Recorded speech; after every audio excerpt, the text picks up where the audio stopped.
The champagne glass slipped from Richard Sterling's manicured fingers, crystal shattering against marble as his eyes locked onto the homeless veteran across the Bozeman Community Center. Harold Thompson sat alone in the back row, weathered hands folded over a worn walking cane, watching the Christmas charity auction with quiet dignity that made Richard's blood boil. It wasn't supposed to hurt this much, seeing old soldiers still breathing when his 8-year-old son never would again. Gasps rippled through the crowd as Richard's voice cut through the holiday chatter. $5 for that pathetic mutt? He jabbed his finger toward the emaciated German shepherd cowering in its cage, then at Harold. 2 strays deserve each other. Cell phones lifted like weapons, recording the moment Millionaire met Beggar. The dog's amber eyes found Harold's across the shocked silence, 2 wounded souls recognizing their shared exile. Sarah Mitchell's hand flew to her mouth. Mr. Sterling, please. Done. Richard's smile was winter-sharp. Merry Christmas. What had he just unleashed? And why did victory taste like ashes? Leave a like and share your thoughts in the comments along with the city you're watching from now. Let's continue with the story.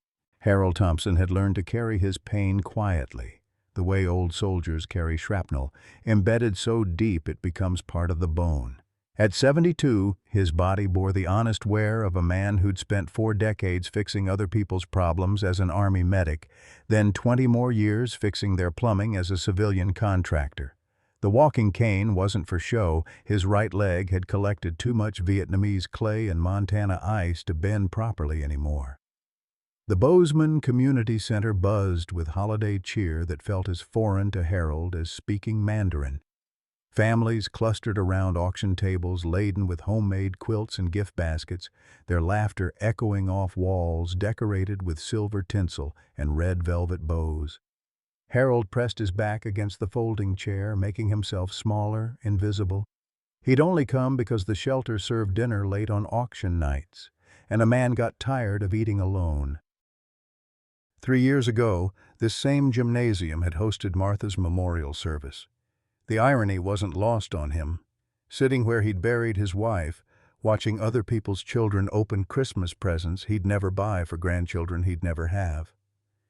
Their son David's final letter from Afghanistan was still folded in Harold's wallet, creased soft from reading, "Tell Mom I'm coming home for Christmas." The boy had kept his promise, just not the way anyone expected. Flag-draped coffin, 21-gun salute. "We regret to inform you." Now Richard Sterling commanded attention like a 5-star general, his charcoal wool coat worth more than Harold's annual Social Security. Sterling Development owned half the county, and Sterling himself owned the other half's politicians. Harold recognized the type, men who confused net worth with self-worth, who'd never learned the difference between being rich and being wealthy. The German shepherd in the corner cage broke Harold's heart in the exact shape of every abandoned thing he'd ever known. Ribs showed through matted fur like prison bars, and those amber eyes held the same hollow exhaustion Harold saw in his bathroom mirror each morning. The dog's breathing came shallow and quick, and Harold's medic training kicked in automatically. Dehydration, malnutrition, probably pneumonia brewing in those lungs. "Rex," the volunteer had called him.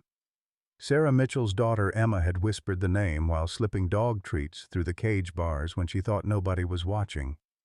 The kid reminded Harold of David at that age, all heart and no fear, believing love could fix anything broken. Rex lifted his head as Harold's gaze lingered, and something passed between them that had nothing to do with words. Recognition, maybe, or resignation. Harold had seen that look before in field hospitals and VA waiting rooms, the expression of a living thing that had given up hoping for rescue. The auction chatter seemed to fade as Harold studied the animal's face. Rex wasn't just abandoned, he was defeated, and Harold knew exactly how that felt. The auction moved with the practiced efficiency of small-town charity, each item announced with forced cheerfulness that made Harold's teeth ache. A hand-knitted Afghan went for $60. Martha would have laughed. She'd made better ones and given them away to neighbors who couldn't afford heating bills. A weekend at Glacier National Park brought spirited bidding from families whose children squealed with excitement, their voices sharp as breaking glass in Harold's ears. Then Sarah Mitchell stepped to the microphone, her voice catching slightly as she gestured toward Rex's cage. "Our final item tonight is a very special dog who needs a loving home." The words came out rehearsed, but Harold caught the tremor underneath. Rex is a 4-year-old German Shepherd, fully house-trained and incredibly gentle. He's been with us for 3 months, and we're hoping to find him a family before Christmas. Harold watched Rex shrink deeper into the cage corner as dozens of eyes turned his way. The dog's ears flattened against his skull, and his whole body seemed to fold inward like a prayer nobody wanted to hear. A few families approached the cage, their children's eager fingers poking through the wire mesh. Rex didn't react, not even when a toddler shrieked with delight inches from his face. "Poor thing's broken," Harold heard a woman whisper to her husband. "Probably can't even bark properly." "Starting bid is $25, Sarah announced, but her enthusiasm had evaporated. Minutes crawled by in uncomfortable silence. Harold felt each second like a physical weight. 25 became 20, 20 became 15. The crowd grew restless, shifting toward the exit where hot chocolate and cookies waited. $10, someone called half-heartedly from the back. "I have $10. Do I hear 15? More silence. Harold's chest tightened as he watched Sarah's face crumble with professional disappointment.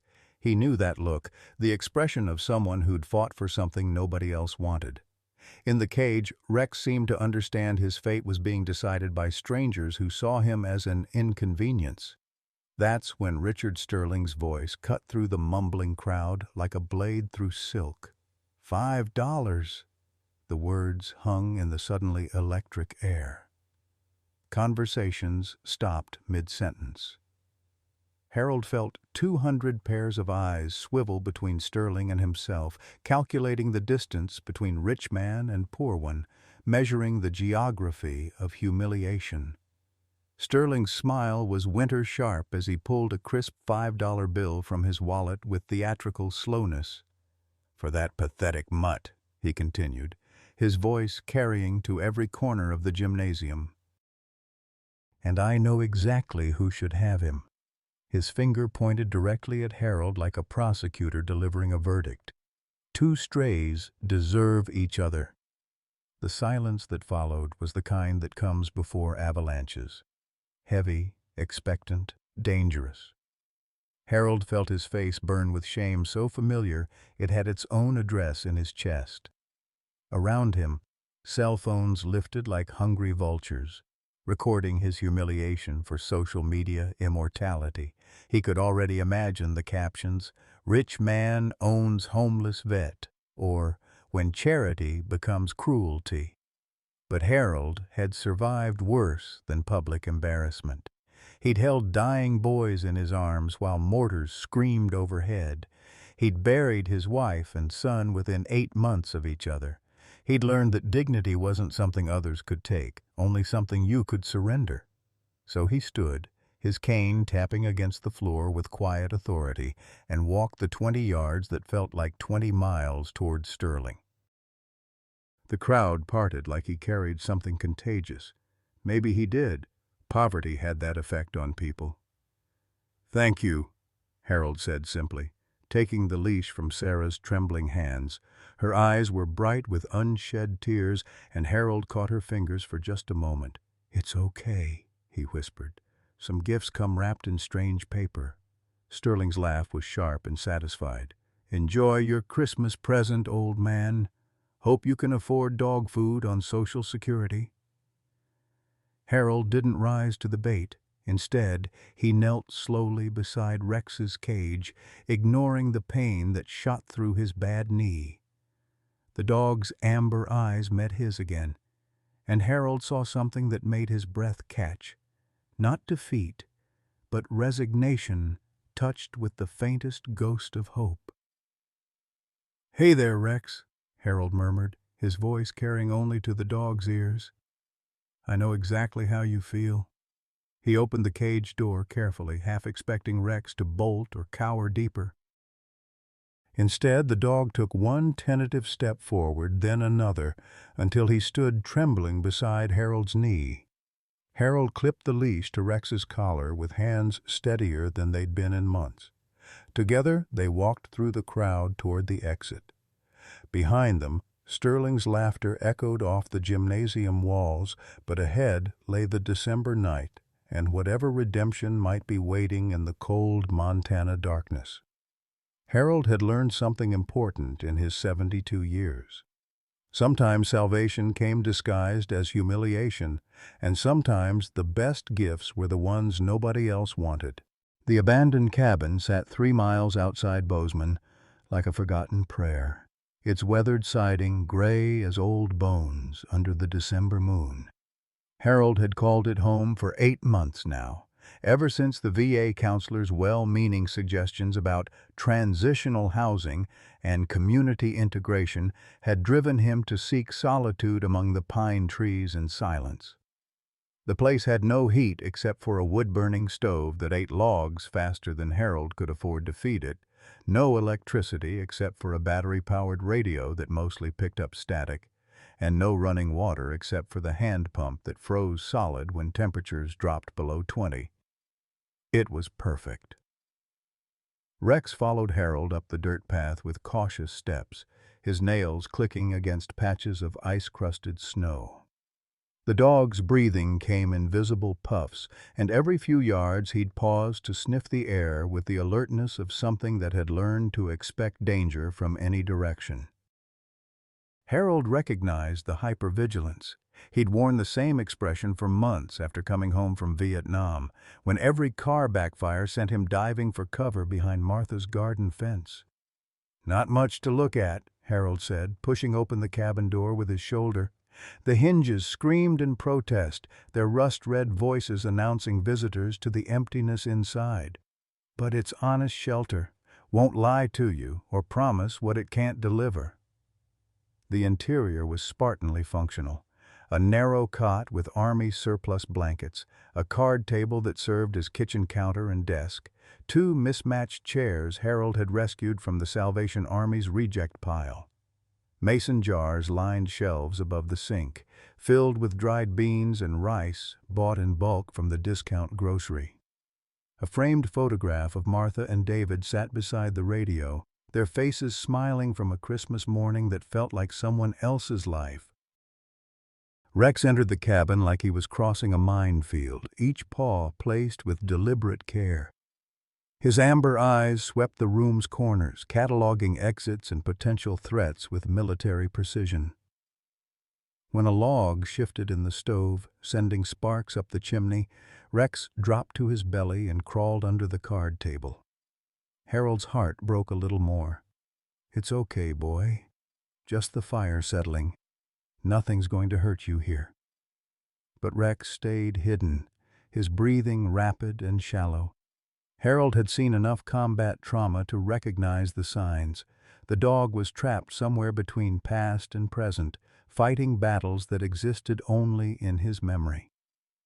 Harold lowered himself carefully to the floor, his joints protesting every inch of the descent until he was lying on his side facing the table. "You know what I used to tell the young soldiers when they'd wake up screaming?" Harold's voice was soft as worn flannel. "I'd tell them that surviving doesn't make you guilty. Makes you lucky. And being lucky means you get another chance to do something that matters." Rex's eyes found Harold's in the dim light filtering under the table. For a moment, neither moved. Then Rex inched forward until his nose almost touched Harold's outstretched hand. "That's it," Harold whispered. "Nobody here but us broken-down veterans."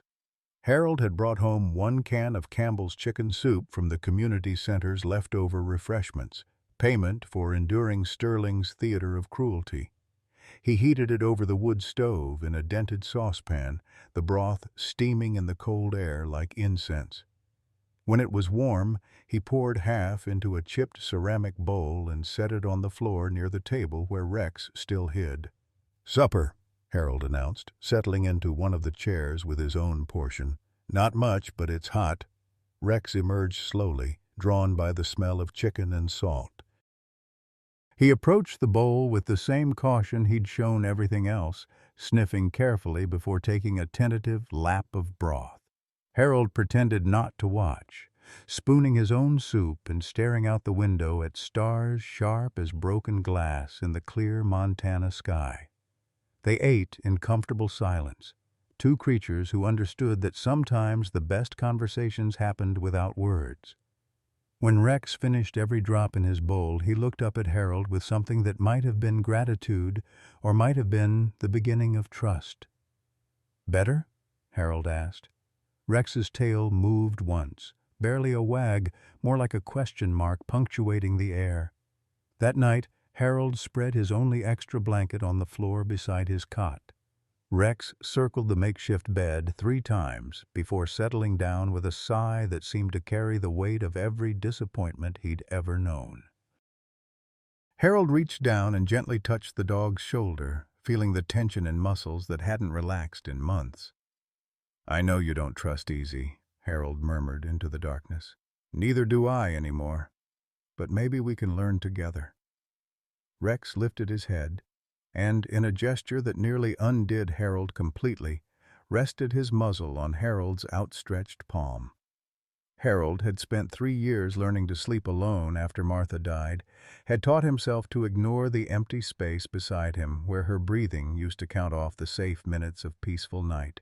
But lying there with Rex's warm presence nearby, he realized how profoundly lonely he'd become, not just for human companionship, but for the simple comfort of another living thing that shared his space and time. Outside, the Montana wind sang through pine boughs with voices old as winter itself. Inside the cabin, 2 survivors settled into their first night of what might become friendship, if they were brave enough to try. Harold's last thought before sleep was that maybe Sterling had done them both a favor, even if kindness had never been his intention. Sometimes the worst moments contained the seeds of the best ones, and sometimes $5 dogs turned out to be priceless. Dawn broke over the Montana mountains like a promise Harold wasn't sure he believed in anymore. Rex had slept pressed against the cabin wall, positioning himself where he could watch both the door and Harold's cot, a tactical sleeping arrangement that spoke of hard-learned survival instincts. When Harold stirred, Rex was already awake, amber eyes tracking every movement with the alertness of a sentry who'd forgotten how to stand down. "Morning, boy," Harold murmured, his voice rusty with sleep and the cold air that had seeped through the cabin's gaps during the night.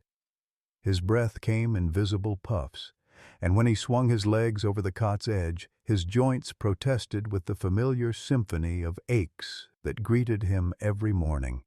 The thermometer nailed to the cabin wall read 18 degrees, warm for December in Montana, but still cold enough to make his arthritis sing. Rex stood when Harold did, stretching with the careful deliberation of something that had learned to test each muscle before trusting it. The dog was thin. Harold could count ribs beneath the matted coat. But there was dignity in the way he held himself, a bearing that suggested Rex had once been proud of his body and might be again, given time and proper care. Harold's own reflection in the cracked mirror above the wash basin told a similar story.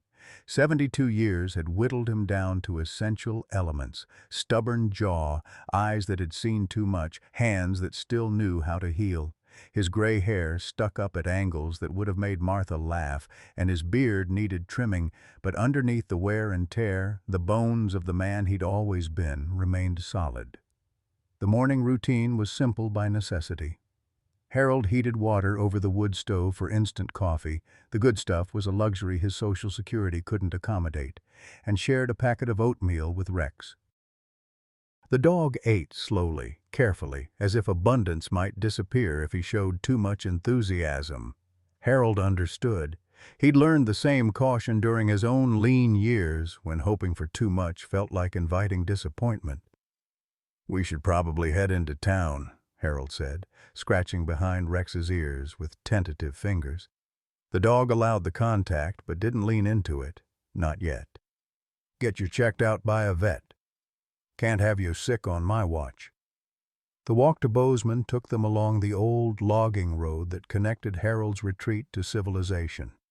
Rex stayed close but not heel close, maintaining a distance that spoke of dogs who'd learned that humans could turn unpredictable without warning. Harold set an easy pace, his cane finding purchase on patches of ice while Rex navigated the terrain with four-wheel confidence. The first sign that their appearance in town would draw attention came from Mrs. Henderson, who ran the hardware store and never met a piece of gossip she couldn't improve with retelling. She spotted them through her store window and came bustling out onto the sidewalk despite the cold, her arms wrapped around herself like she was hugging exciting news. "Harold Thompson, as I live and breathe," she called, her voice carrying the particular enthusiasm of someone who'd found fresh material for the morning coffee crowd. "And that's the dog from last night, isn't it? The one that rich fellow gave you?" Her eyes took in Rex's condition with the practiced assessment of someone who'd raised farm animals.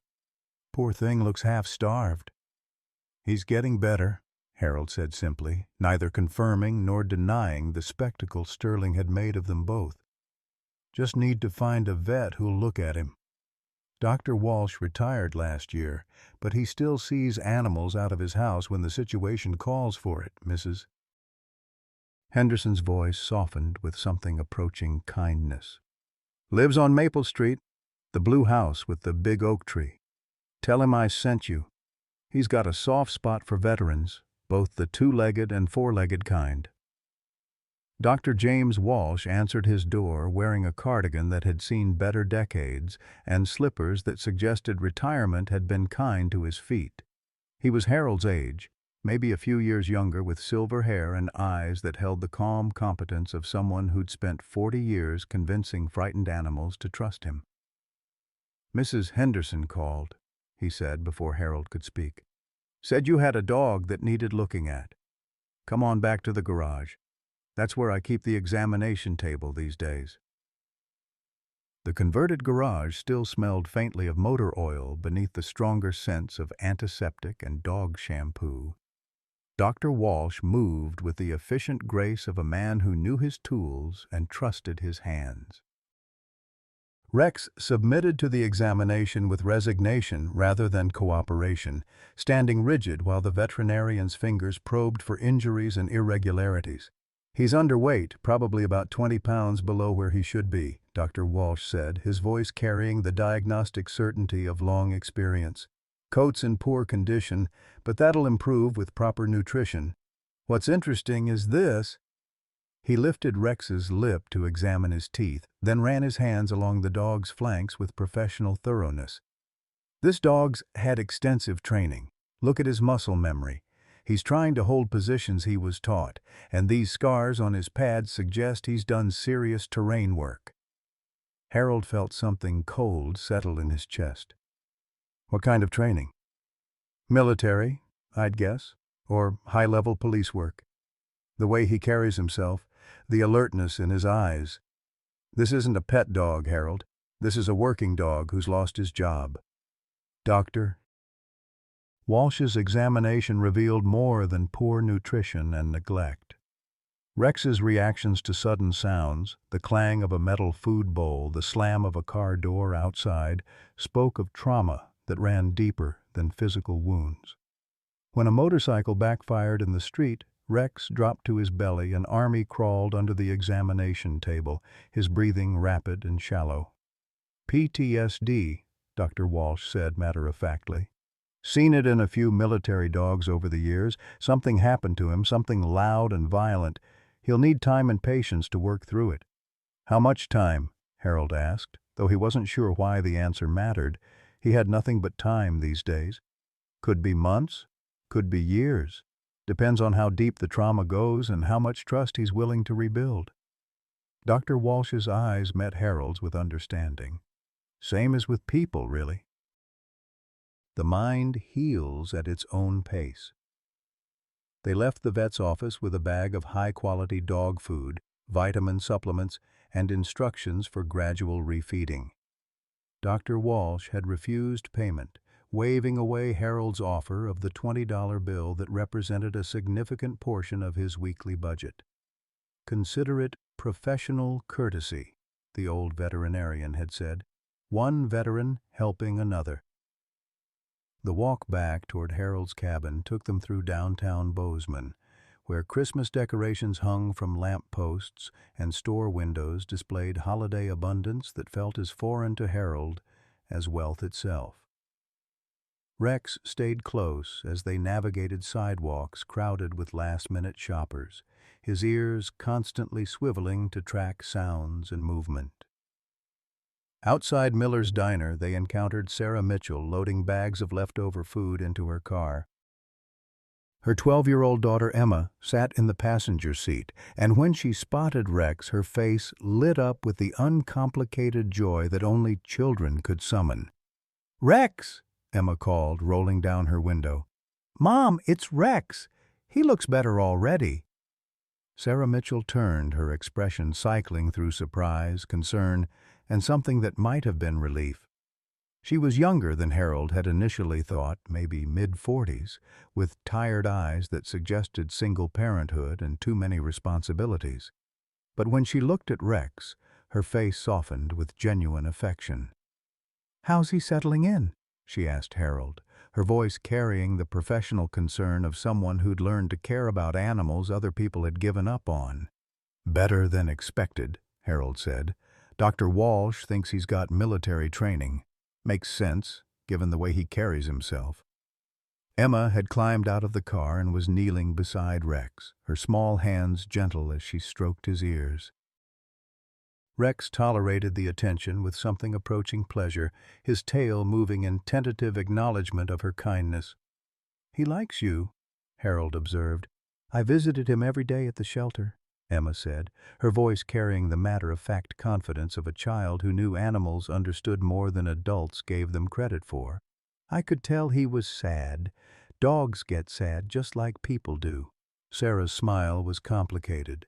Pride in her daughter's empathy mixed with the worry that came from loving something that could be hurt. "Emma has a gift with animals. Sometimes I think she speaks their language better than she speaks ours." The conversation was interrupted by the approaching rumble of an expensive engine. Richard Sterling's black Mercedes pulled up to the curb with the aggressive confidence of money that never doubted its welcome. Sterling himself emerged from the driver's seat like an actor making an entrance, his wool coat immaculate despite the December chill. "Well, well," Sterling said, his voice carrying the satisfied tone of someone who'd found exactly what he was looking for. "How's your Christmas present working out, old man? Dog's still breathing, I see. That's more than I expected." Harold felt Rex tense beside him, the dog's body language shifting to high alert. Emma instinctively stepped closer to her mother, and Sarah's expression hardened with protective anger. "Mr. Sterling," Sarah said, her voice carefully controlled, "Rex is doing fine. Thank you for asking." "Oh, I wasn't asking," Sterling replied with a smile that never reached his eyes. "I was just checking on my investment. $5 doesn't sound like much, but entertainment value has to be calculated differently." His gaze moved between Harold and Rex with calculating assessment. "How long do you think it'll last? The old man's Social Security versus dog food and vet bills." "My money's on the dog ending up back at the shelter within a month." Emma's voice cut through the adult tension with the clarity of pure indignation. "That's mean. Rex isn't entertainment. He's a good dog who just needed someone to love him." Sterling's laugh was sharp as breaking ice. "Love? Sweetheart, love doesn't pay for dog food. Reality has a way of crushing sentiment, especially when you're living on government handouts." Harold had remained silent through Sterling's performance, but something in the man's tone, the casual cruelty, the dismissal of Emma's compassion, touched a nerve that connected directly to Harold's protective instincts. He'd seen bullies before, had treated their victims in field hospitals and emergency rooms. They all shared the same essential cowardice. They picked targets who couldn't fight back. "Rex and I understand each other," Harold said quietly, his voice carrying the authority of someone who'd earned the right to speak about survival. "We've both learned that the worst things can happen to the best people, and the best response is to keep going anyway." Sterling's expression shifted, irritation replacing smug satisfaction. "Philosophy won't keep him fed, old man." "No," Harold agreed, "but it'll keep him loved. And sometimes that matters more than being fed." Rex chose that moment to step forward, positioning himself between Harold and Sterling with deliberate intent. The dog's posture wasn't aggressive, his training was too good for that, but his message was clear. He'd chosen his side. Sterling's confidence wavered for just a moment, and in that pause, Harold saw something unexpected.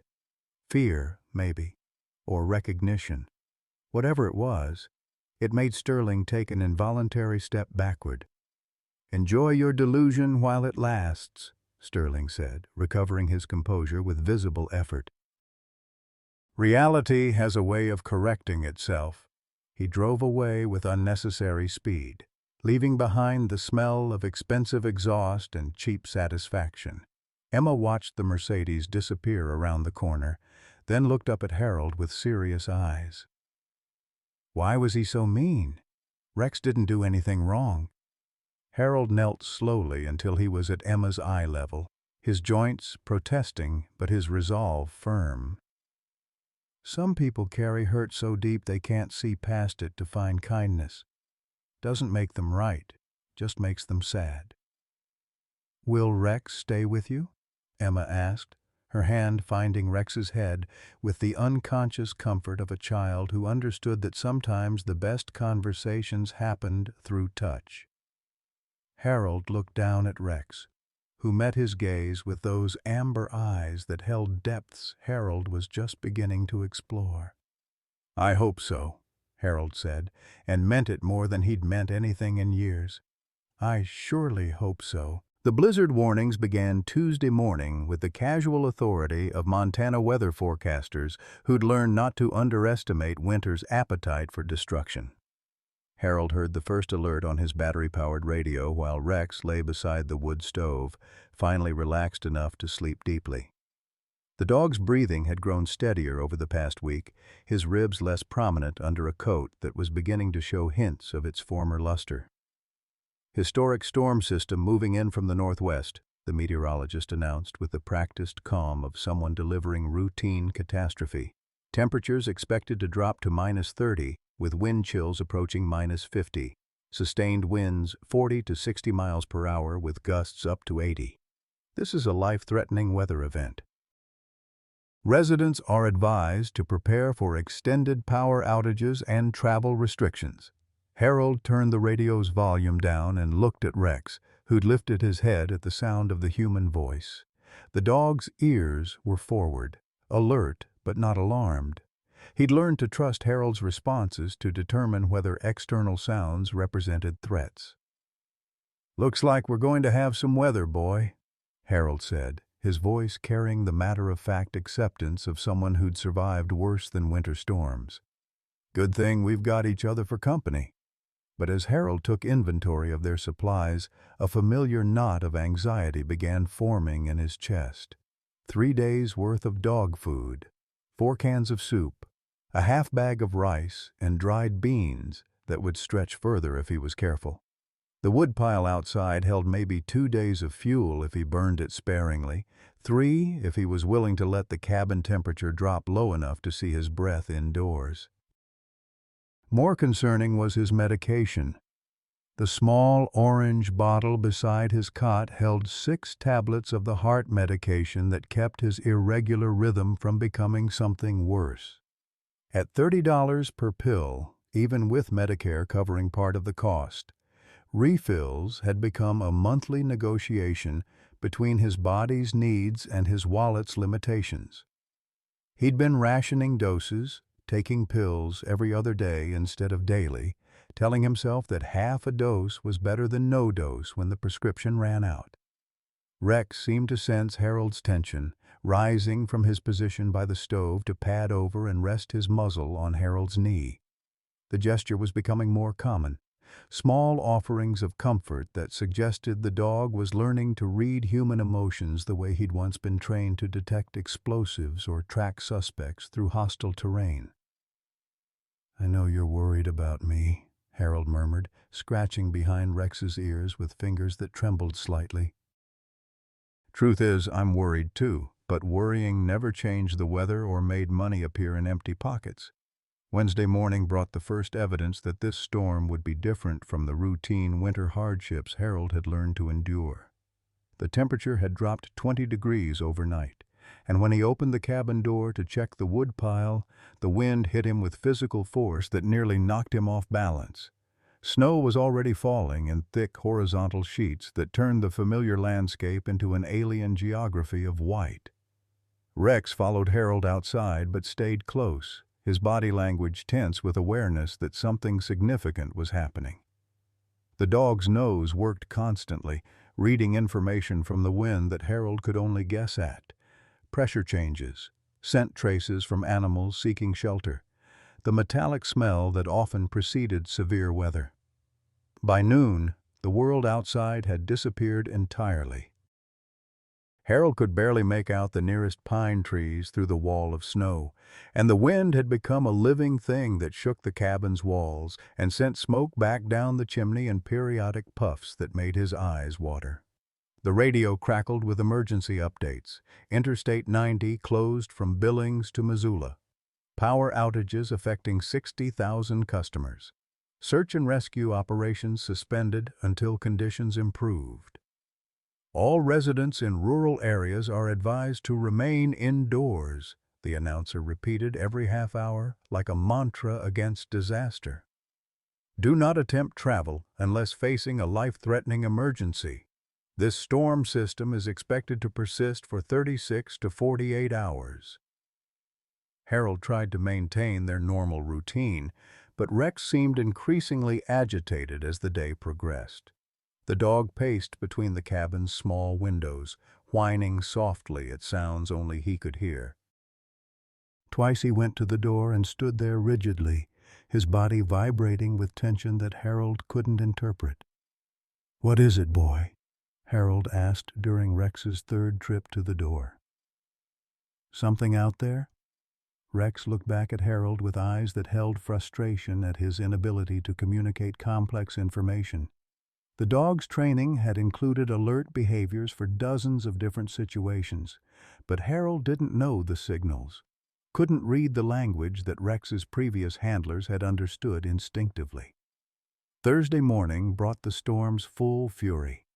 Harold woke to find frost covering the inside walls of the cabin, and when he tried to check the outdoor thermometer, the window was completely opaque with ice.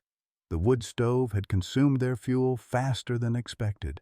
The wind created a draw that pulled heat up the chimney before it could warm the cabin's interior. Rex hadn't eaten his full portion of food for 2 days, despite Harold's encouragement. The dog seemed focused on something beyond basic survival needs, his attention constantly drawn to sounds and scents that spoke of crisis Harold couldn't perceive. The radio brought news that made Harold's chest tighten with familiar dread. "Search teams are looking for missing persons in the Bozeman area," the announcer reported. 3 children who were sledding near Pete's Hill Recreation Area yesterday afternoon have not returned home. The children are Emma Mitchell, age 12, Tyler Brooks, age 10, and Jessica Chen, age 11. They were last seen at approximately 2 o'clock Wednesday afternoon. Harold's blood went cold. Emma Mitchell, Sarah's daughter, the girl who'd shown Rex such gentle kindness, who'd visited him daily at the shelter, and spoken to him with the intuitive understanding that some children possessed for wounded things. Rex's behavior suddenly made terrible sense. The pacing, The whining, the constant attention to sounds beyond human hearing. He'd been picking up traces of the missing children, following scent trails that the storm was systematically erasing. "You know they're out there, don't you?" Harold said, looking into Rex's amber eyes and seeing confirmation that made his heart race. "You've been trying to tell me." The dog's tail moved once. Not a wag of happiness, but acknowledgement of understanding finally achieved. Harold stood slowly, his mind working through possibilities that all led to the same impossible conclusion. 3 children were lost in the worst blizzard Montana had seen in decades. Professional search and rescue teams were grounded by conditions that made helicopter flights suicidal and ground travel nearly impossible. But Rex had military training, experience in terrain navigation, and victim location that might mean the difference between life and death for Emma and her friends.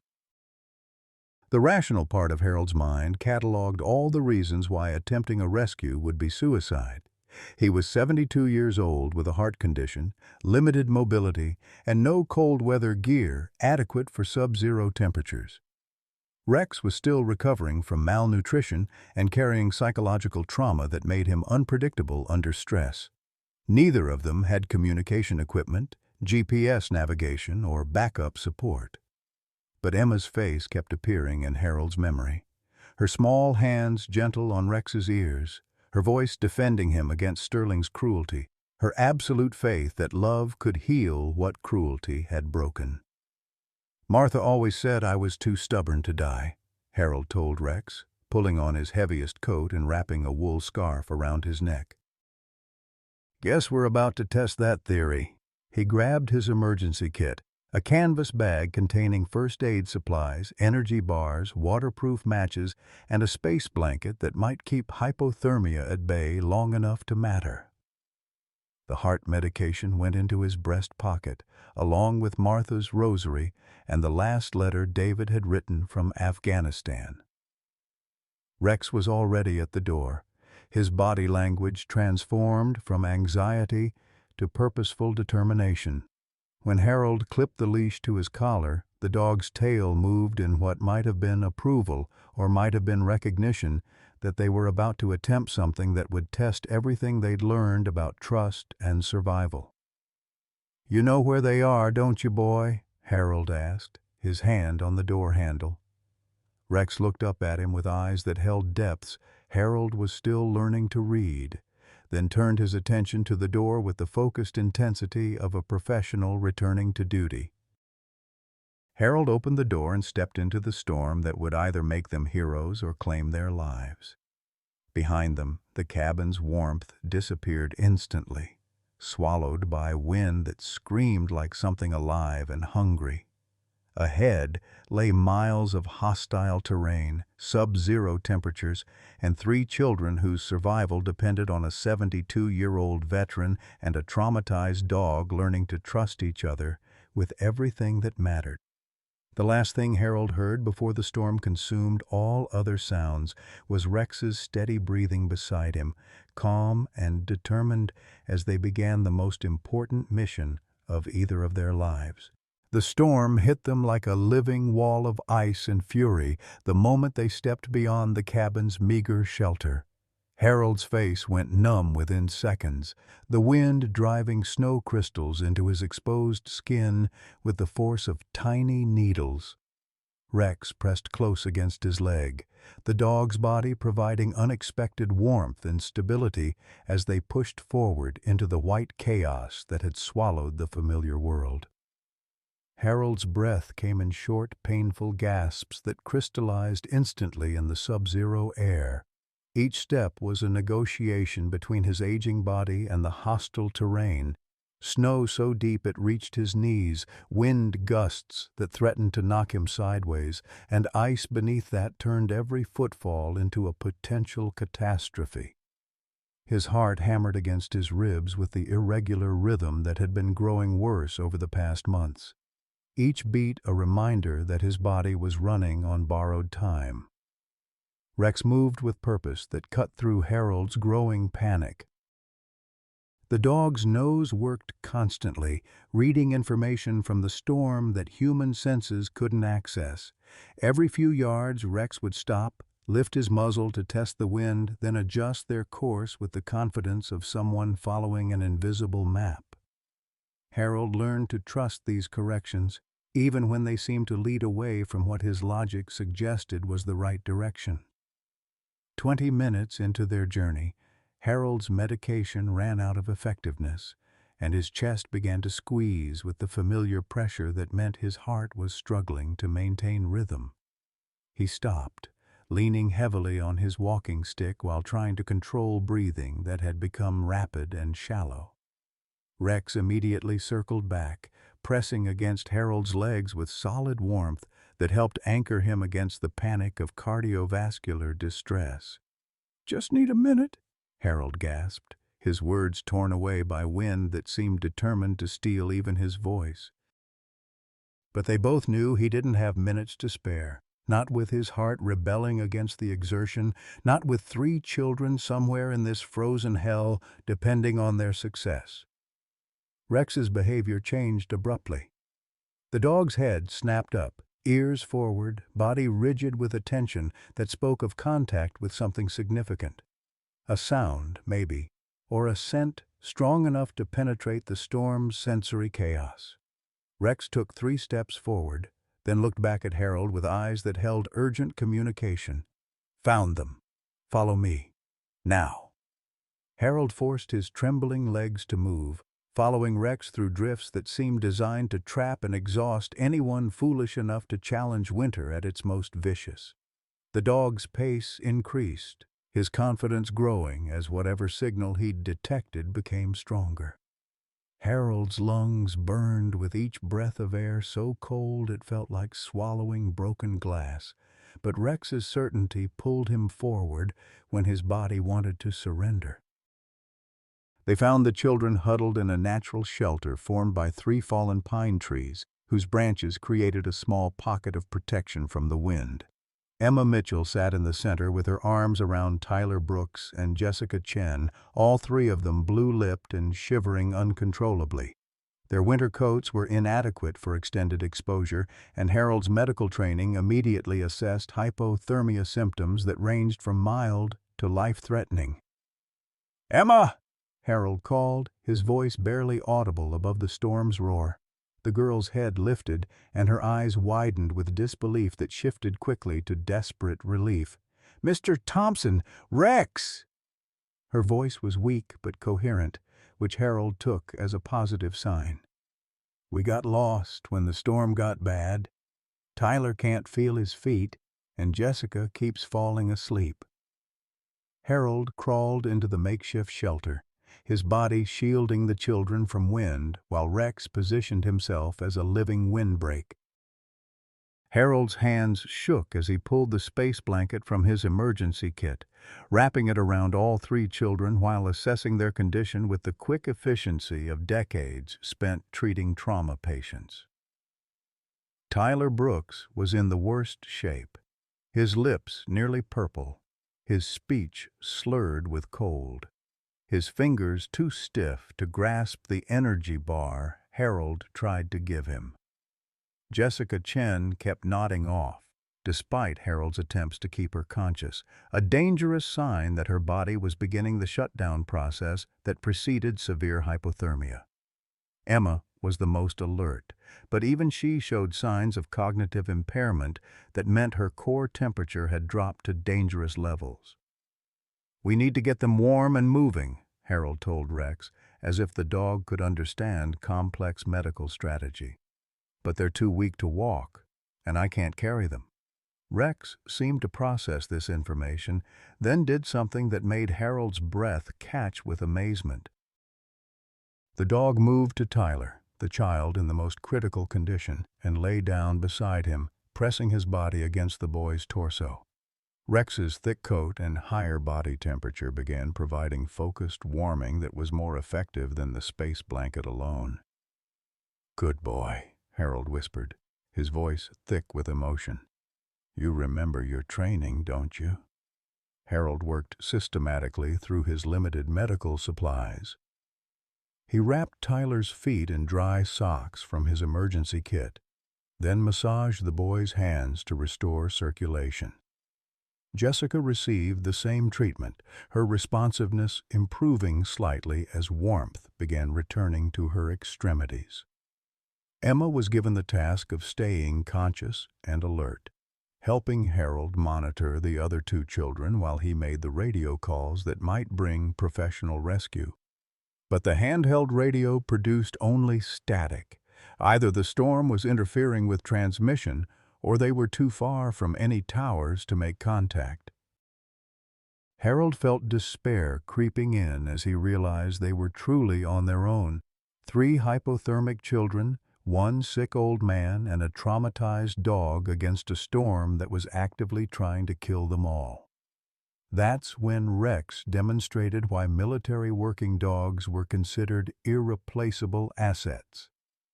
The dog suddenly stood, alert and focused, then began digging in the snow with methodical precision. Within minutes, he'd excavated a depression large enough for all 4 humans, lined with pine needles that provided insulation from the frozen ground. The shelter wasn't sophisticated, but it was warmer than their exposed position, and it showed Rex's training and survival techniques that Harold had never encountered.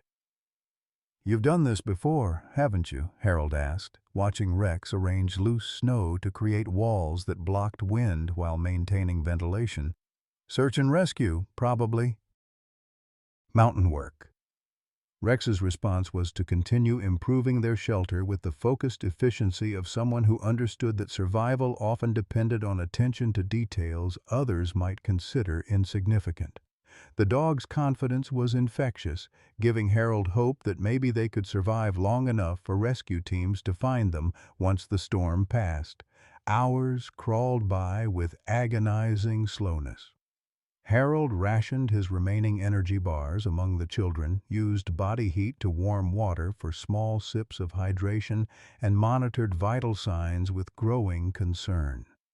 Tyler's condition stabilized but didn't improve, and Jessica remained dangerously lethargic despite Harold's efforts to keep her responsive. Emma proved to be the strongest of the 3, and Harold enlisted her help in keeping the others conscious. "Tell me about school," he suggested.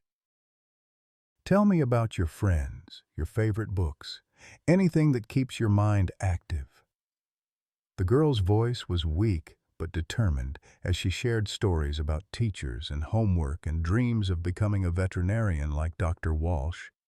Her chatter helped keep the other children engaged, and Harold found himself drawing strength from her resilience in the face of circumstances that would challenge adult survival instincts. Rex remained their constant guardian, alternating between providing body heat to the most vulnerable child and maintaining watch for sounds that might indicate rescue approaching. The dog's presence was more than physical comfort. He embodied hope that survival was possible, that someone cared enough to risk everything for their welfare. As darkness fell and temperatures dropped even further, Harold felt his own strength beginning to fail. His heart medication was long gone, his body heat depleted from sharing warmth with the children, his energy reserves exhausted by hours of fighting hypothermia and maintaining morale.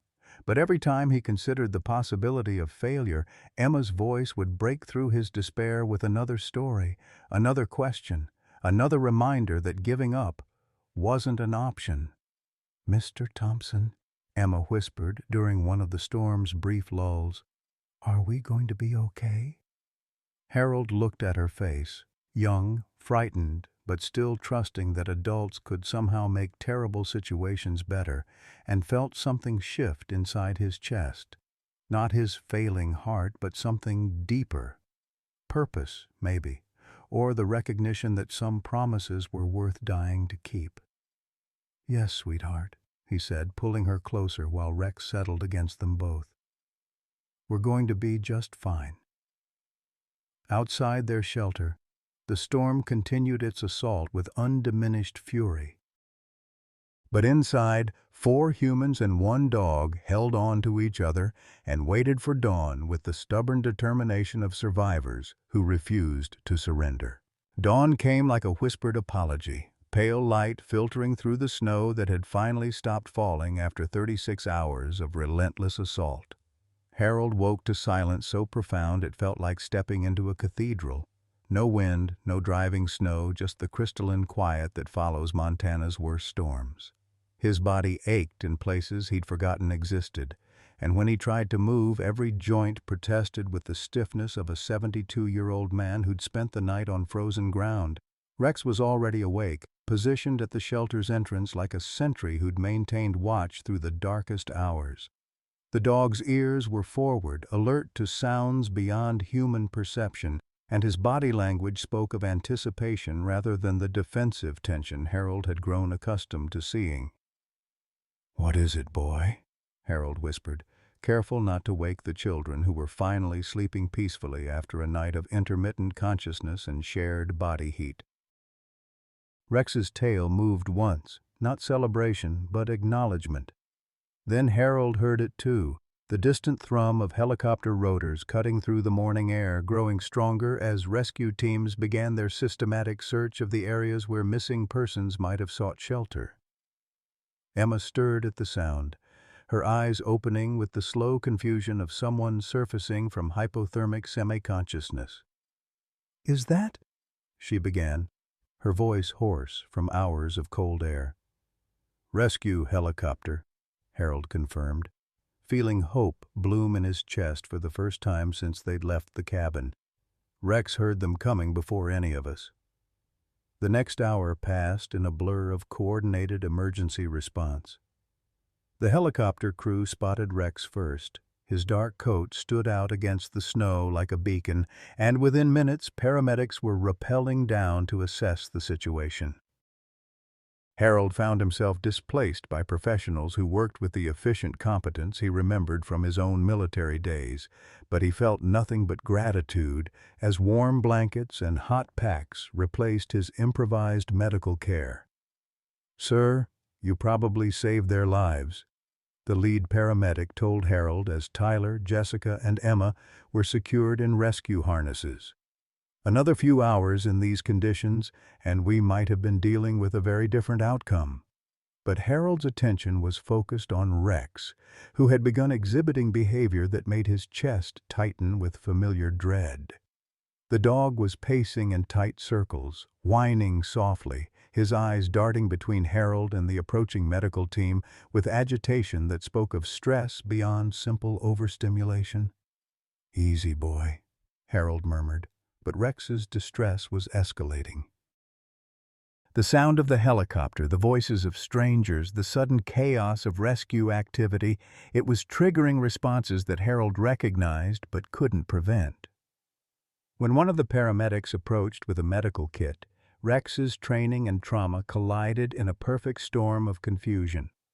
The dog saw uniformed personnel, heard radio chatter, smelled the chemical scents of medical supplies, and his mind transported him back to Afghanistan, to the moment when similar sounds and smells had preceded his handler's death. Rex bolted. Harold watched in horror as the dog disappeared into the tree line, running with the blind panic of something fleeing mortal danger. "Rex!" Harold called, his voice cracking with desperation. "Come back!" But Rex was gone, swallowed by forest and snow and the psychological demons that Harold had hoped were finally healing. The helicopter evacuated the children first, their hypothermia requiring immediate hospital treatment that couldn't wait for ground transportation. Harold watched them disappear into the morning sky, Emma's face pressed against the window in a final wave goodbye, and felt the hollow satisfaction of a mission accomplished at too high a cost.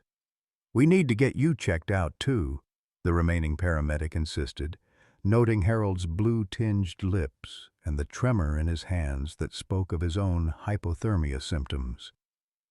"You've been exposed to these conditions for hours." "Not without my dog," Harold said, with the stubborn authority of someone who'd learned that some fights were worth having. He's out there alone, scared. He saved those children as much as I did. The search for Rex stretched into the afternoon, involving teams of volunteers who'd been mobilized by social media posts about the hero dog who'd helped rescue 3 children from the storm. Dr. Walsh arrived with tranquilizer equipment, understanding that Rex would need chemical intervention to overcome his psychological break. Sarah Mitchell came despite her exhaustion from a sleepless night worrying about Emma, bringing Rex's favorite treats and the blanket he'd slept on at the animal shelter. They found him 2 miles from the rescue site, hiding in a culvert beneath the old logging road that led to Harold's cabin. Rex was conscious but unresponsive, his eyes holding the glassy emptiness that Harold recognized from soldiers who'd retreated so far into their trauma that external reality became impossible to process. "Rex," Harold called softly, approaching the culvert with movement slow enough not to trigger further flight response. "It's okay, boy. The war's over. You're safe." Rex's ears moved at the sound of Harold's voice, but his body remained rigid with tension that spoke of a mind trapped between past and present. Harold settled onto the frozen ground outside the culvert, ignoring the cold that seeped through his clothes and the concerned voices of rescue personnel who wanted him to maintain safe distance. "I know exactly where you are right now," Harold said, his voice carrying the authority of shared experience. "You're back there, aren't you? Back where the bad thing happened, where someone you cared about got hurt and you couldn't stop it." Rex's breathing was rapid and shallow, his eyes focused on something only he could see. But his ears remained tuned to Harold's voice, and gradually his head turned toward the sound of familiar human speech. "I've been there too," Harold continued, his own voice thick with emotion he'd kept buried for decades. "Vietnam, watching good men die while I lived. Wondering why I got to come home when they didn't, carrying that guilt like a stone in your chest that never gets lighter. Doctor." Walsh had prepared the tranquilizer gun, but Harold waved him off. This wasn't a medical emergency. It was a psychological crisis that required patience rather than intervention. "But you know what I learned, Rex? What took me 50 years and a good woman's love to understand? Surviving doesn't make you guilty. It makes you responsible. Responsible for living well enough to honor the ones who didn't make it home." Rex's eyes found Harold's face, and for a moment the glassy emptiness cleared enough for recognition to surface. The dog's tail moved once, barely perceptible, but enough to suggest that Harold's words were penetrating the fog of traumatic memory. "Those children are alive because you remembered your training," Harold said, edging closer to the culvert opening. "Because you didn't let the fear win. Your handler would be proud of you, Rex. Proud that his partner kept saving lives even after he was gone." Rex took one tentative step forward, then another, until he was close enough for Harold to touch. The dog's body was still rigid with stress, but when Harold's fingers found the familiar spot behind his ears, Rex leaned into the contact with the desperate relief of someone who'd found their way back from a very dark place. "There you are," Harold whispered, his voice breaking with emotion. "There's my good dog." The ride back to town happened in relative silence. Rex pressed against Harold's side in the back of Dr. Walsh's truck while Harold processed the day's events. 3 children were safe, warming up in Bozeman Deaconess Hospital with nothing worse than mild frostbite and a story they'd tell for the rest of their lives. Rex had proven himself capable of heroism despite his trauma, demonstrating that damaged things could still accomplish extraordinary acts of service. But Harold felt the weight of something else settling into his consciousness, the recognition that Rex's psychological break had revealed depths of trauma that went beyond anything Harold had imagined. The dog needed more help than Harold could provide, more resources than a retired medic living on Social Security could access. And somewhere in the back of Harold's mind, a voice that sounded suspiciously like Martha's was whispering that sometimes loving something meant admitting you weren't enough to heal it alone. The thought followed him into town, where news crews were already gathering to tell the story of the homeless veteran and his rescue dog who'd saved 3 children from certain death. Harold found himself unprepared for the attention, uncomfortable with being called a hero when all he'd done was follow Rex's lead into a storm that could have killed them all. But as they pulled up to Dr. Walsh's house, Harold saw something that made his chest tighten with emotions he couldn't name. Richard Sterling's black Mercedes parked at the curb, and Sterling himself standing on the front porch with an expression Harold had never seen before.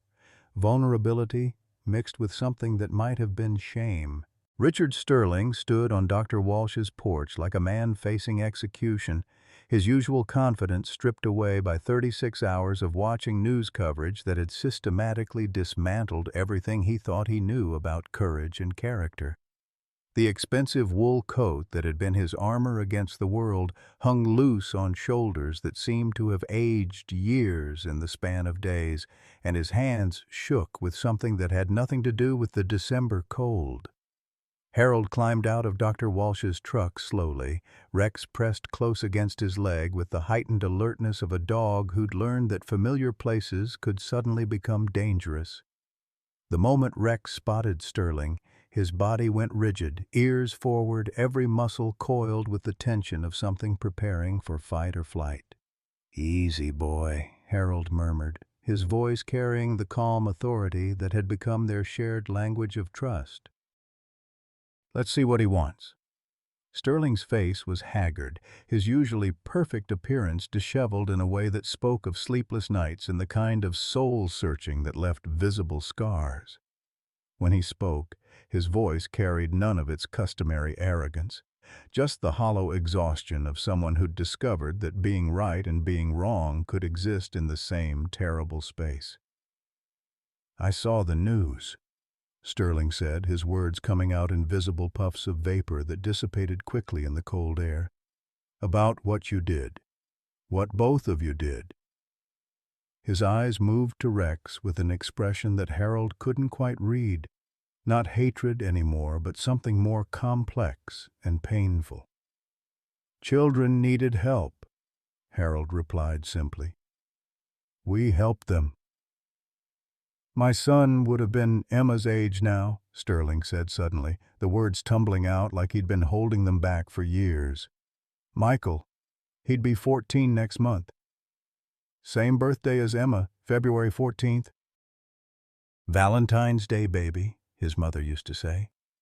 Harold felt the familiar weight of shared grief settling between them, the recognition that some losses created their own geography of pain that only other survivors could navigate. Rex seemed to sense the shift in emotional temperature, his defensive posture relaxing slightly as Sterling's hostility transformed into something more vulnerable. "I know about losing children," Harold said quietly. "My boy David died in Afghanistan in 2019, IED outside Kandahar, 26 years old." Sterling's composure cracked at the edges, his carefully maintained facade revealing glimpses of the raw wound that had been driving his cruelty. "The dog that killed Michael, it wasn't his fault, was it?" The investigation showed the animal had been abused, starved, trained to be aggressive by people who shouldn't have been allowed near any living thing. The admission hung in the cold air between them like smoke from a funeral pyre, burning away the simple narrative of blame that Sterling had constructed to make sense of his unbearable loss. Harold watched understanding and horror war across Sterling's features as he confronted the possibility that his 5 years of hatred had been misdirected at every dog except the specific animal responsible for his tragedy. "Rex tried to save him," Sterling continued, his voice breaking on words that seemed to be cutting his throat as he spoke them. "I found the police reports after I saw the news coverage. Rex was there responding to the 911 call. He arrived 3 minutes after the attack, tried to provide medical alert assistance while the paramedics worked. He was trained for combat casualty care, just like you were. Harold felt the pieces of a larger puzzle clicking into place with the terrible clarity of hindsight. Rex's specialized training, his reaction to medical emergencies, his ability to read human distress with uncanny accuracy. He'd been a military working dog specializing in battlefield medicine and casualty evacuation. He couldn't save Michael, Sterling said, tears freezing on his cheeks as fast as they fell. But it wasn't because he didn't try. The wounds were too severe, the response time too long. But I blamed him anyway, blamed all of them, because it was easier than admitting that sometimes terrible things happen and there's nobody to punish for them. Rex took a tentative step toward Sterling, his amber eyes studying the man's face with the intense focus of someone trying to reconcile present reality with painful memory. Harold held his breath, knowing that this moment would determine whether healing was possible or whether the cycle of blame and resentment would continue indefinitely. "I ruined my marriage," Sterling continued, his confession pouring out like water from a broken dam. "Margaret tried to tell me that grief was making me cruel, but I couldn't hear her over the sound of my own anger. She left because I chose hatred over healing, and she was right to go." Dr. Walsh emerged from his house, drawn by voices that carried the weight of confession and reconciliation. Sarah Mitchell's car pulled up behind Sterling's Mercedes, Emma visible in the passenger seat with her face pressed against the window, eager to see Rex despite her mother's obvious concerns about exposing her to adult emotional complexity. "The children are going to be fine," Dr. Walsh announced, his professional demeanor softened by relief and something approaching wonder. "No permanent damage from the hypothermia thanks to the care they received during their ordeal. Emma's asking for Rex. She wants to thank him properly." Sterling turned toward Sarah's car, and Harold saw him notice Emma for the first time since his cruel performance at the charity auction. The girl's face was bright with the resilient joy of childhood that bounces back from trauma faster than adult hearts can process. And when she spotted Rex, her smile could have powered the hospital where she'd spent the night recovering. "She's beautiful," Sterling said quietly, his voice thick with emotions that had nothing to do with his own loss and everything to do with recognition of life's precious fragility. "They all are. And I almost—" He couldn't finish the sentence, but Harold understood what he wasn't saying, that Sterling's cruelty could have prevented the rescue that saved 3 young lives. Rex made the decision that changed everything. The dog approached Sterling slowly, his body language cautious but not defensive, and after a moment of careful assessment, he sat at Sterling's feet and looked up at the man who'd turned him into a symbol of personal revenge. Sterling knelt slowly, his expensive coat heedless of the snow-covered ground, and extended his hand toward Rex with the tentative hope of someone seeking forgiveness from an unexpected source. Rex sniffed Sterling's fingers, then, in a gesture that made Harold's chest tight with emotion, gently licked the man's palm. "I'm sorry," Sterling whispered, his words directed at Rex, but carrying enough weight to encompass Harold, the children, his ex-wife, and perhaps most importantly, himself. "I'm so damn sorry for all of it." Harold watched the moment unfold with the recognition that some transformations happened not through grand gestures but through small acts of courage. The courage to admit wrongness, to seek forgiveness, and to choose healing over the familiar comfort of justified anger. "Sorry's a start," Harold said simply, "but it's what comes next that matters." 6 months later, the morning sun streamed through the windows of Rex's Haven Animal Sanctuary, illuminating dust motes that danced like tiny spirits in the warm air. Harold Thompson stood in the main building's central corridor, watching Rex lead a group of therapy dog trainees through their morning exercises with the patient authority of someone who'd learned that healing others was the best medicine for healing yourself. The sanctuary occupied 40 acres of Montana pasture land that Richard Sterling had donated as part of his attempt to transform guilt into something useful. Margaret Sterling had designed the therapy programs, drawing on her background in child psychology and her own journey through grief counseling. Sarah Mitchell served as the facility's director, her expertise in animal care combined with a mother's understanding of how trust could be rebuilt, one small gesture at a time. Harold's apartment above the main building was spartanly furnished but warm, a significant improvement over the cabin that had served as his refuge during the darkest months after Martha's death. His daily routine had expanded beyond simple survival to include purpose that got him out of bed each morning with something approaching enthusiasm. Rex slept beside his bed now, close enough to provide medical alerts but confident enough in their safety to actually rest. "Mr. Thompson?" Emma Mitchell called from the doorway, her voice carrying the excitement of a 13-year-old who'd found her calling early in life. "Rex is teaching Hope how to do the breathing alert." "You want to come see?" Hope was Rex's daughter, not biologically but in every way that mattered. The young German shepherd had arrived at the sanctuary as a failed police dog candidate, too gentle for law enforcement work, but perfect for the kind of emotional support that damaged souls required. Rex had taken her under his wing with the dedication of someone passing on essential survival skills. Harold followed Emma to the training yard, where Rex was demonstrating the subtle body language that indicated a human's respiratory distress. Hope watched with intense concentration, her ears forward and head tilted in the universal canine expression of serious learning. When Rex finished the demonstration, Hope attempted her own version, not perfect, but close enough to suggest she understood the concept.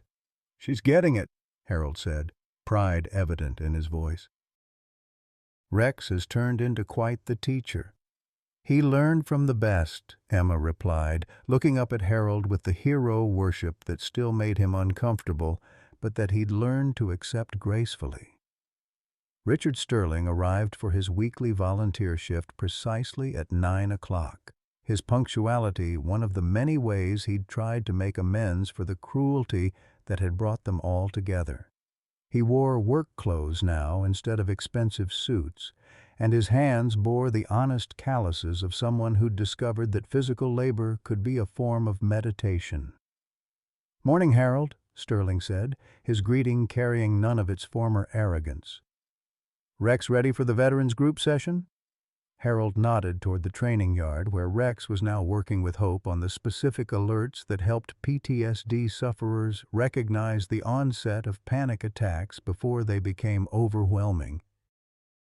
The dog's ability to sense psychological distress had made him invaluable in the sanctuary's work with former military personnel who struggled with invisible wounds that conventional medicine couldn't always address. "He's been looking forward to it," Harold said. "Seems to understand that helping others helps him process his own trauma." The morning session brought 6 veterans ranging in age from 25 to 70, all dealing with various forms of combat-related psychological injury. Harold facilitated the group with the quiet authority of someone who'd walked the same dark paths, while Rex moved among the participants with the intuitive understanding of which person needed attention at any given moment. Sergeant Maria Santos, a 30-year-old Iraq veteran struggling with survivor's guilt after losing her entire squad in an IED explosion, had been working with Rex for 3 months. Today, she sat cross-legged on the floor while Rex rested his head in her lap, providing the kind of unconditional acceptance that helped her practice the self-forgiveness that remained her greatest challenge. "He doesn't judge me for being alive when they're not," Maria said during the group discussion that followed the hands-on therapy session. "Sometimes I think he understands guilt better than most people." Harold watched Rex's ears perk up at the sound of his name, then settle back into the relaxed position that indicated contentment with his current circumstances. The dog had gained back all his lost weight and more, his coat now thick and lustrous with proper nutrition and regular veterinary care. But more importantly, His eyes held a peace that had been absent during those first dark months when trust seemed impossible. "Guilt's just love with nowhere to go," Harold said, repeating words Martha had spoken to him during his own struggles with survivor's guilt. Rex figured out how to turn his love into service. That's what healed him. The afternoon brought a different kind of visitor, Dr. Walsh, arriving for his monthly checkup with a folder full of updates on Rex's offspring. The sanctuary's breeding program had produced 12 puppies over the past year, all trained as therapy animals and placed with organizations across the country that served trauma survivors. "Rex's bloodline is becoming legendary," Dr. Walsh reported, settling into Harold's office chair with the satisfaction of someone who'd witnessed a small miracle multiply. 3 of his sons are working with children's hospitals. 2 daughters are with PTSD treatment centers, and little Max is training to work with autism spectrum families. Harold felt the familiar warmth that came from knowing that Rex's capacity for healing extended far beyond the boundaries of their Montana sanctuary. Each of Rex's offspring carried genetic predispositions for the emotional sensitivity and intelligence that made therapeutic work possible, but they also inherited something less tangible: Rex's understanding that broken things could be mended through patience and love. "Any word from the VA about expanding the program?" Harold asked. "They're interested," Dr. Walsh confirmed. "Federal funding for animal-assisted therapy is increasing, and Rex's track record speaks for itself. The data shows measurable improvements in PTSD symptoms among veterans working with his offspring." That evening, Harold sat on his apartment's small balcony with Rex beside him, watching the sun set over the Gallatin Mountains with the contentment of men who'd found their purpose later in life but weren't complaining about the timing. The sanctuary was quiet except for the soft sounds of animals settling into their evening routines: dogs in the kennels, horses in the pasture, cats in the main building who served as unofficial greeters for visitors. Margaret Sterling had joined them for dinner, her weekly ritual since she'd moved back to Montana and begun the slow process of rebuilding her relationship with Richard. The divorce had been finalized months ago, but they'd discovered that working together toward common goals created a different kind of intimacy than marriage had provided. "Emma's applying to veterinary programs," Margaret mentioned, her voice carrying the pride of someone who'd watched a child discover her calling.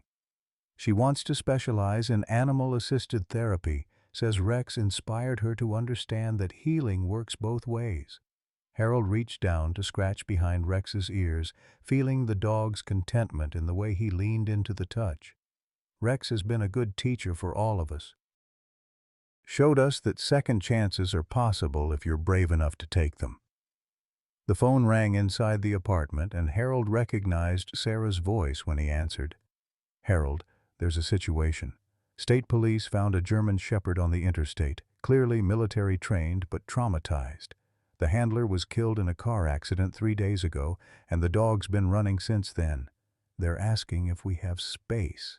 Harold looked at Rex, who had lifted his head at the sound of German Shepherd, and was watching Harold's face with the intelligent attention that never failed to amaze him. "Tell them yes," Harold said. "Rex and I will be ready." As he hung up the phone, Harold realized that the cycle was beginning again, another damaged soul needing the kind of healing that only other survivors could provide. But this time, he wouldn't be going into it alone. Rex had taught him that sometimes the best medicine for your own wounds was helping someone else heal theirs. "Looks like we got work to do, partner," Harold said to Rex, who responded with a tail wag that suggested he was ready for whatever challenges came next. Outside, the first stars were appearing in the Montana sky, and Harold felt the deep satisfaction of a man who'd learned that life's most important chapters sometimes began when you thought the story was over. Message for American Seniors. 200 words. At 72, Harold Thompson thought his story was finished. A lonely veteran surviving on Social Security, forgotten by a world that had moved on without him. But sometimes our greatest chapters begin when we think the book is closed. When Harold met Rex, a traumatized rescue dog that no one else wanted, both discovered that healing isn't a destination, it's a journey we take together.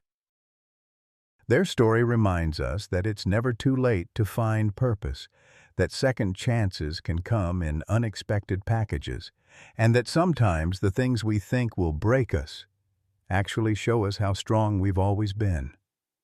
The sanctuary Harold and Rex built together now helps hundreds of veterans and rescue animals find their way back to hope. Their $5 beginning became a $1 million legacy of love. Whether you're 55 or 85, your next chapter might be your most important one. The broken places in our hearts often become the very spaces where light gets in and where we learn to help others heal. Your story isn't over. It might just be getting to the good part. Discussion questions. Have you ever found unexpected purpose during a difficult season of your life? What rescued thing, person, pet, or passion has actually ended up rescuing you instead? Please share your thoughts in the comments below. Your story might be exactly what someone else needs to hear today.